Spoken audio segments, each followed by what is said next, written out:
우리 한번 따라해 보겠습니다. 주님과 동행하는 삶 4. 마음을 지키라. 요즘 거의 대부분의 사람들이 가지고 사용하고 있는 스마트폰은 전화통화, 메시지와 카톡, 사진 찍기, 인터넷 검색, 메모, 그리고 성경 읽기 등등 24시간 나와 밀착되어 사용하는 필수품입니다. 심지어 교회에서 예배를 드릴 때도 QR코드를 위해서 스마트폰을 사용하지 않습니까? 이렇게 필수품인 스마트폰이라 할지라도 그것이 없으면 불편하긴 해도 살지 못하는 것은 아닙니다.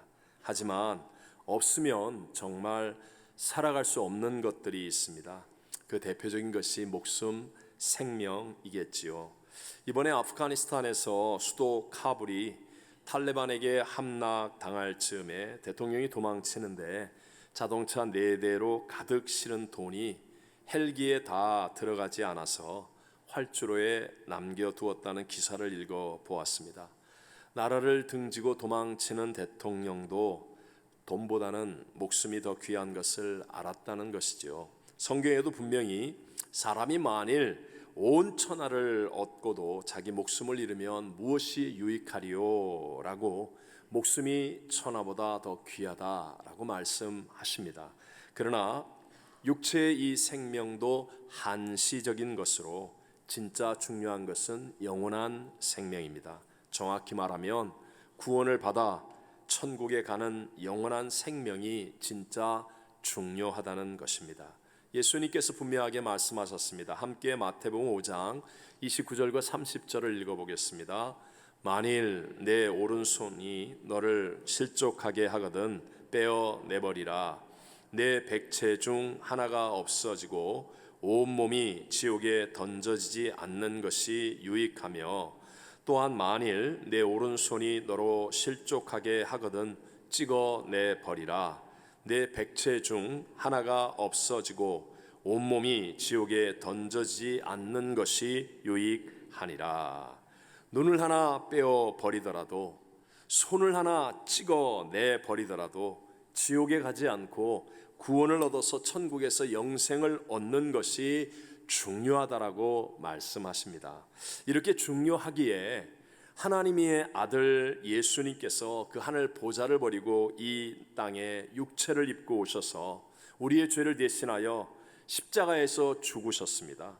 그래서 죄 사함의 길을 열어주셨죠. 그리고 사망 권세를 이기고 부활 승리하여 천국에서 영생할 수 있는 삶의 길을 만들어 주셨습니다. 로마서 6장 23절은 말씀하시기를 죄의 삭은 무엇이요? 사망이요. 그리스도 예수 우리 주 안에 있는 하나님의 은사는 그리스도 예수 우리 주 안에 있는 뭐라고요? 영생이니라 라고 말씀하십니다. 우리가 예수님을 구세주로 믿으면 환난과 고난이 많은 세상에서도 평안을 얻을 수 있습니다. 때로는 약과 의술로도 고침받지 못하던 육체의 질병이 치료를 받을 수도 있습니다. 해결하지 못하던 문제에 놀라운 하나님의 기도 응답과 기적을 체험할 수도 있습니다. 그러나 예수님 때문에 지옥에 갈 나의 영혼이 구원을 얻어서 천국에서 영생의 삶을 살게 되는 것보다 더 중요한 것은 없습니다. 어떤 사람은 예수님이 아닌 돈이나 세상의 권력으로도 평안을 얻는다고 말할 수 있습니다. 좋은 약과 병원 치료로 나음에 대한 소망을 가질 수도 있습니다. 인간의 노력과 여러 수단으로 삶의 문제를 해결할 수도 있습니다. 그러나 지옥에 갈 나의 영혼이 구원을 얻어 천국에서 영생을 누릴 수 있는 다른 길은 없다는 것입니다. 사도행전 4장 12절에 말씀합니다. 다른 이로서는 구원을 받을 수 없나니 천하 사람 중에 구원을 받을 만한 다른 이름을 우리에게 주신 일이 없음이라 하였더라. 예수 그리스도의 복음이 중요한 첫 번째 이유, 우리가 예수님을 반드시 믿어야만 하는 가장 중요한 이유는 바로 지옥에 갈 나의 영혼이 구원을 얻어 천국에서 영생을 얻게 되기 때문입니다. 그렇다면 여러분은 이제 제가 질문을 합니다. 복음, 즉 예수 그리스도의 십자가와 부활을 믿음으로 지옥에 가지 않고 천국에 가서 영생의 삶을 살게 될 것이라고 믿으십니까? 우리 한국 사람들은 세상에서 정답을 가장 잘하는 사람입니다. 머리가 좋고 우리 세상 표현으로 통밥이 대단해서 정답을 가장 잘 아는 민족입니다. 그래서 이렇게 정답을 묻는 질문에는 우리 분명하게 아멘 또는 믿는다라고 대답을 하면서도, 그러나 안타깝게도 실제 생활 속에서는 천국에 갈 영생의 삶을 확신하며 살지 못하거나 그것을 이루어 주시는 주님과 동행하는 삶을 살지 못할 때가 많다는 것이죠. 영생 천국을 믿는다고 하면서도 이 세상의 염려와 근심에 사로잡힙니다. 또 유혹에 넘어가고 육신의 정욕, 안목의 육류, 이생의 자랑에 휘둘림을 당하는 삶을 살게 됩니다. 무엇보다도 사망이 주는 두려움에 사로잡혀 살아갈 때가 있습니다. 요즘은 아프가니스탄 이 중동 사태의 충격 때문에 가짜 뉴스들이 범람하는데, 어제는 목사님들의 카톡 단체방에 아프가니스탄에서 기독교인들을 죽이는 끔찍한 동영상이라고 누가 올렸는데, 우리 교육자들이 자세히 조사해 보니까 아프가니스탄이나 기독교인들과는 관계없는 이전에 IS 테러 단체가 상대방 적군들을 죽이는 아주 끔찍한 동영상이었습니다. 그런데 제가 그 끔찍한 동영상을 보면서 들었던 생각은, 나는 과연 지금 믿음으로 순교할 준비가 되어 있나 라는 생각이 제게 들어왔습니다. 우리가 죽음에 대해서는 사실 주관적으로 내가 죽어본 적이 없기 때문에 잘 모른다 할지라도, 그러나 천국에 대한 믿음이 확실히 있다고 한다면, 마치 스데반 집사님이 하늘이 열리고 인자가 하나님 보좌 우편에 서신 것을 보며 그 날아오는 돌의 아픔을 이기고 기꺼이 순교의 길을 가게 된 것처럼 우리도 그렇게 죽음을 맞이할 수 있게 될 줄로 믿습니다. 부활하셔서 천국에 나의 집을 예비하신 예수님이 내 속에 거하신다면, 그렇다면 우리는 반드시 이런 사망도 이기는 복음의 능력이 나의 삶 속에서 나타나야 되는 것 아니겠습니까? 여기에서 중요한 사실은, 예수님을 믿을 때 그 예수님이 계시는 곳은 바로 내 마음이라는 것입니다. 예수님을 믿는다는 것은 예수 그리스도를 나의 구세주로 영접하는 것이고, 바로 예수님이 내 어디에 들어오셨어요? 마음에. 다시 한번, 나의 어디에? 마음에 예수님이 들어오셨다는 것을 의미합니다. 예를 들어서 여러분 이렇게 한번 생각해 보세요. 어떤 형제 자매가 때가 되어서 서로 사랑을 합니다. 그러면요, 사랑을 하잖아요. 그러면 그 마음 속에 상대방이 들어와 있습니다. 비록 형제가 출장을 가거나 자매가 단기 선교를 가서 예를 들어서 서로 떨어져 있어도 계속해서 생각하고 전화하고 카톡하고 그러면서 상대방이 마음속에 들어와 있다는 사실을 우리 모두가 다 알게 되지요.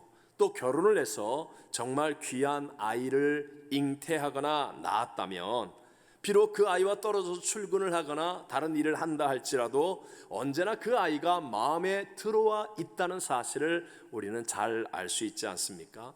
어제나 오늘이나 영원토록 동일하신 예수님이 나와 동행하신다는 의미는 바로 이것입니다. 예수님이 내 마음에 들어와 계시는 거죠.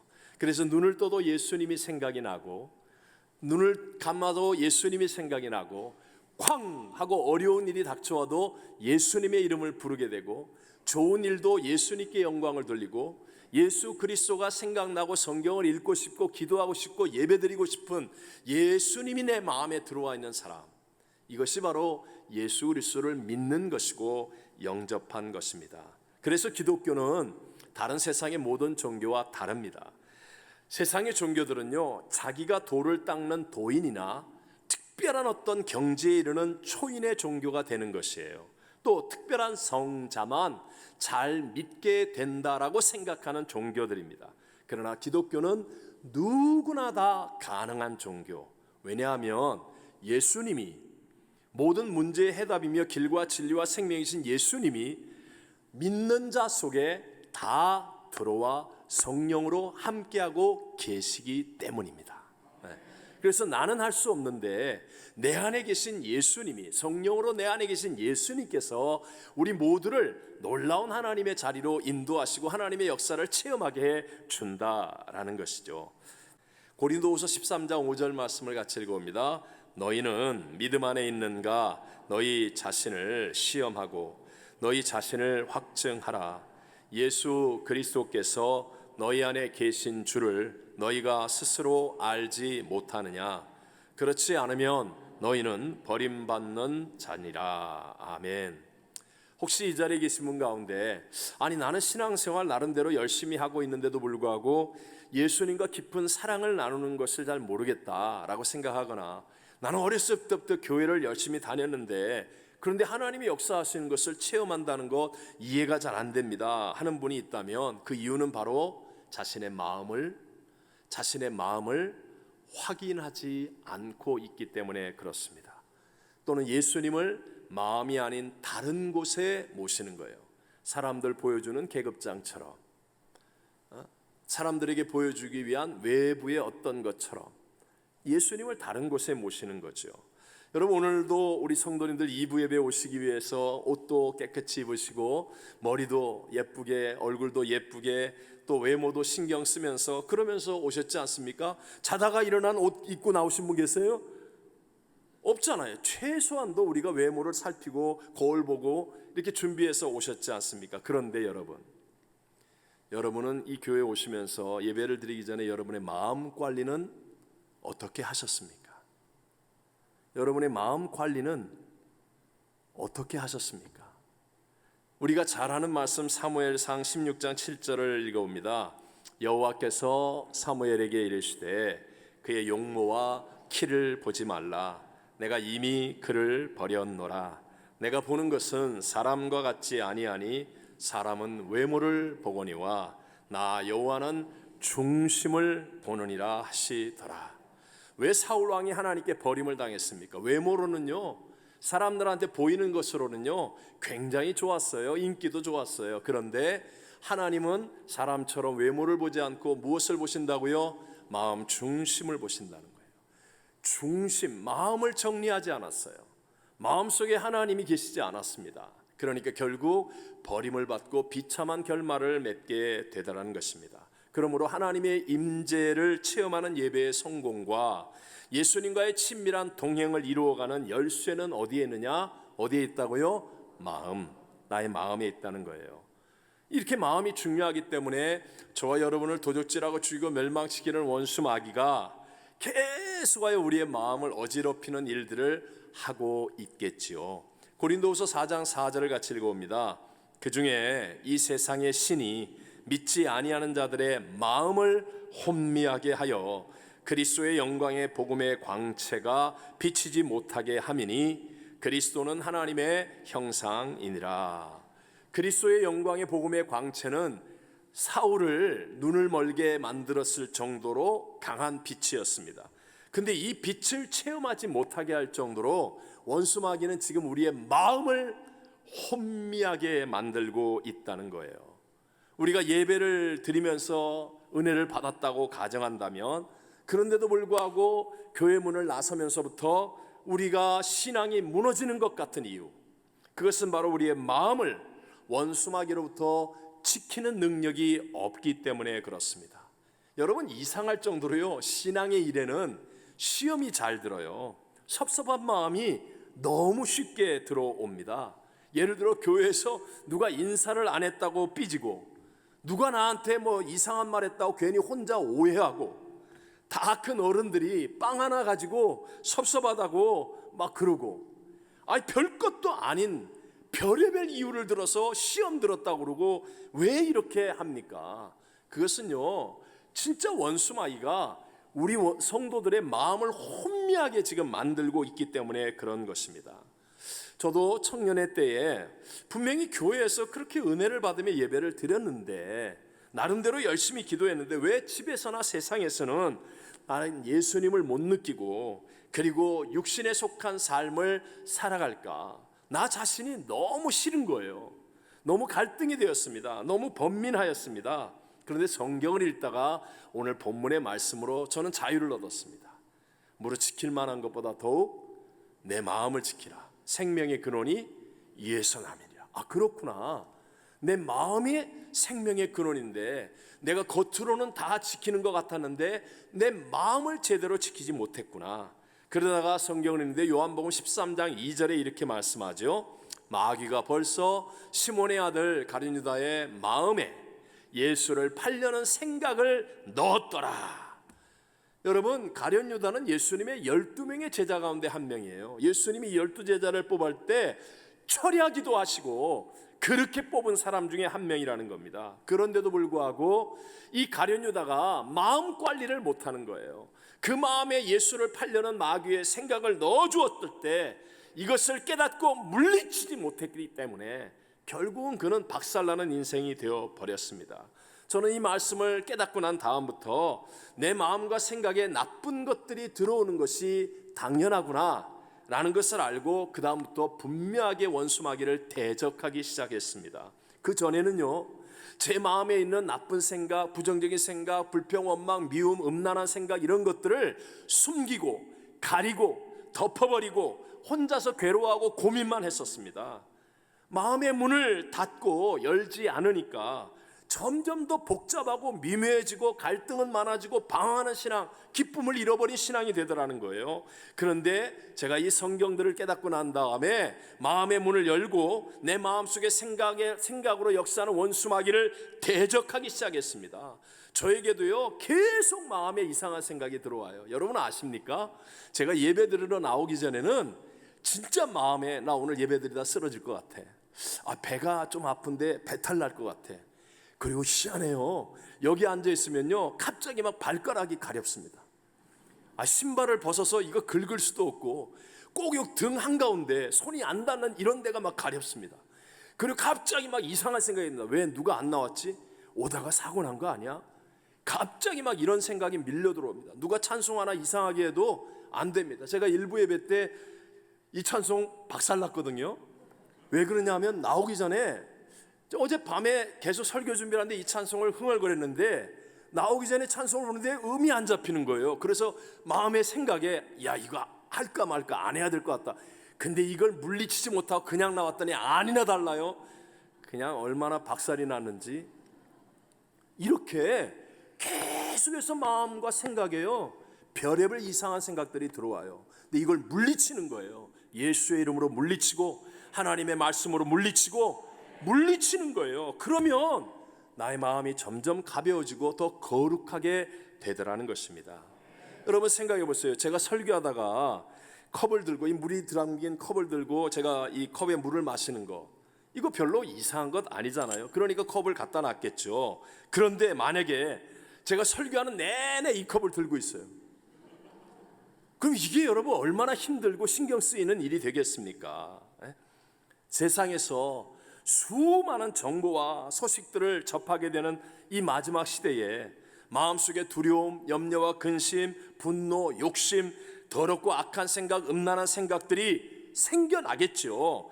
하지만 그것을 만약에 내 마음속에 그대로 내가 담아두고 있다면, 손에 물컵 들고 있는 것처럼 내가 그것을 그대로 용납하고 있다면, 그러면 안 된다는 거예요. 새가 내 머리 위를 나는 것을 막을 수는 없지만 그거 어쩔 수 없잖아요. 하지만 내 머리에 둥지를 트게 하는 것은, 그것은 안 되는 것과 같은 것이죠. 한번 생각해 보세요.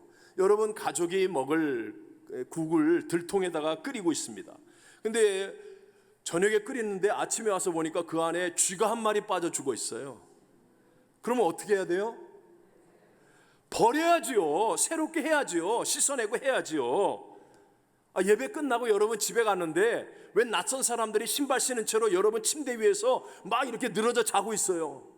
그럼 어떻게 해야 돼요? 이불 덮어줘요? 경찰에 신고해야죠. 내쫓아야죠. 정리해야죠. 내 마음속에 더러운 생각이 들어왔어요. 내 마음속에 미운 생각이 들어왔어요. 내 마음속에 어두운 생각이 들어왔어요. 내 마음속에 음란하고 악한 생각이 들어왔어요. 놔둬요? 이것 때문에 안 된다는 겁니다. 이것 때문에 넘어진다는 거예요. 이것 때문에 주님이 함께 하시지 못한다는 거예요. 주님이 계시는 곳이 내 마음인데, 근데 내 마음속에 더럽고 악하고 음란하고 미워하고 불평하고 원망하는 부정적인 생각들을 그대로 내어버려 두고 있으니까, 그것을 들어왔는 데가 언젠데, 그런데 그대로 두고 있으니까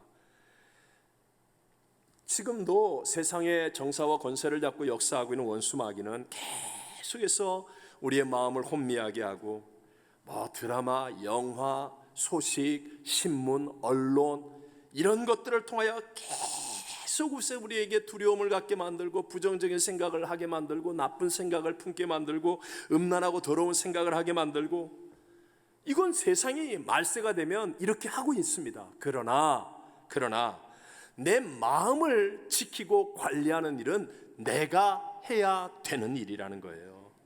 세상이 아무리 나쁜 생각을 막 우리에게 물어다 주어도 내가 그 나쁜 것들을 물리치고 회개하고 깨끗하게 하고, 예수님이 내 마음에 함께 하셔서 나의 주인이 되도록 내 마음을 지키는 사람이 될 때, 그때 우리는 주님의 놀라운 은혜와 능력으로 승리의 삶을 살게 될 줄로 믿습니다.